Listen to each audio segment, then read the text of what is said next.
په امریکا کې د اوپن سورس مانیټورینګ په نوم یوې څارونکې ادارې په خپلو وروستیو معلوماتو کې لیکلي دي چې د واشنګټن ډي سي شکمن برید کوونکی هغه افغان کمانډو دی چې د CIA له یوې پټې ډلې سره تړاو درلود. رحمن الله لکنوال چې عمر یې 29 کاله یاد شوی، همغه کس دی چې په واشنګټن ډي سي کې د لویدیځې ورجینیا د ملي ګارډ 2 سرتیري ټپي کړل. د خپرو شوو معلوماتو له مخې هغه د افغانستان د هغو نومیالیو ځواکونو غړی پاتې شوی چې د امریکا له لوري په ځانګړو پروګرامونو کې روزل کېدل.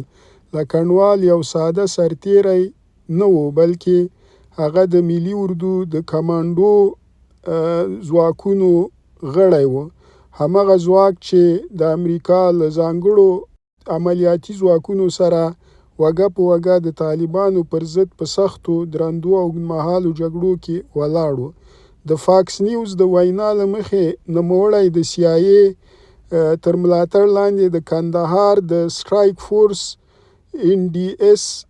03 ډلې غړی هم پاتې شوی و، هغه ډله چې د رسمي پوځي قومندې نه بهر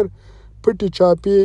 ټاکلې هدفي وژنې او په اصطلاح د ترهګرۍ ضد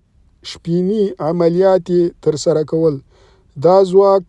په بشپړه توګه د CIA د استازو د مخامخ لارښوونو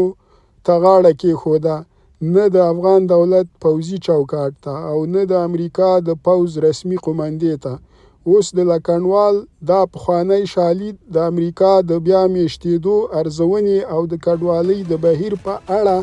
ګڼې نوې پوښتنې راولاړوي، او دا خبره هم چې د امریکا د اوږدو پټو جګړو اغیزې تر کومه ځایه